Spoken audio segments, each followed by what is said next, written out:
আচ্ছা, আরেকটু অ্যাড করি, আরেকটা আমরা এটাকে নাম যেই হোক এখনকার যে ঐক্যমত্য হবে সেটার জন্যই আমরা গণভোট চাচ্ছি। আমরা আর একটা কিছু চাচ্ছি যে কেয়ারটেকার সরকার অধীনে both national election and local government election করতে হবে। আচ্ছা, সবাইকে লাস্ট প্রশ্ন নির্বাচনের জন্য এখনো উপযুক্ত সময় না হওয়ার জন্য বিষয়টা যদি একটু ক্লিয়ার করেন।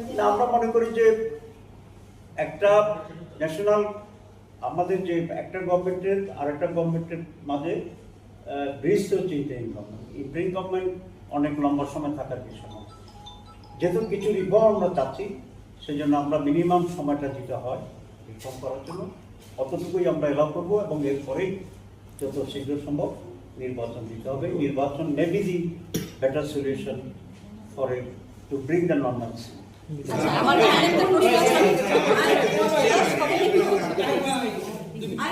আরেকটা প্রশ্ন আছে, একটা প্রশ্ন আছে।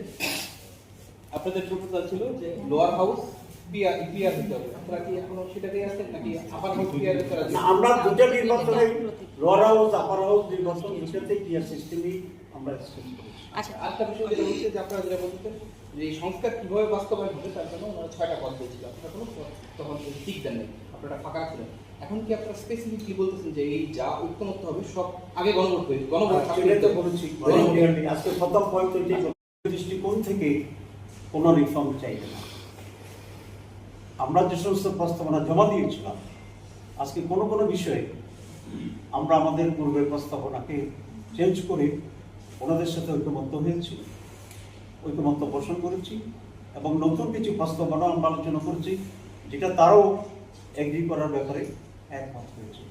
সুতরাং বাংলাদেশ জামাত ইসলামী দলীয় স্বার্থ, সংকীর্ণ কোনো রাজনৈতিক দৃষ্টিভঙ্গি এবং কোনো সুবিধাবাদী চিন্তার ভিত্তিতে আমরা কাজ করব না। আমরা দেশের জন্য, মানুষের জন্য যেটা কল্যাণকর সেটাকেই আমরা প্রাধান্য দিয়ে এই রিফর্মসে আমরা আমাদের ভূমিকা। আমি কথাগুলো চেঞ্জ করেছেন, প্রথম করেছি যেমন আমি ওদিনও বলেছিলাম Jamaat is for the people, of the people, by the people. আমরা আরেকটা বিষয় খুব জোর দিয়েছি যে সেটা হচ্ছে প্রত্যেকটি জায়গাতে একটি নৈতিকতা প্রতিফলন যেন থাকে সেটা আমরা করি।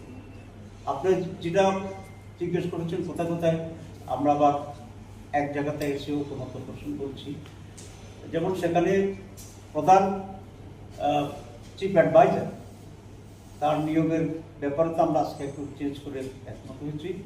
আর সবচেয়ে বেশি হয়েছি ওনাদের প্রস্তাবনা ছিল যে চিফ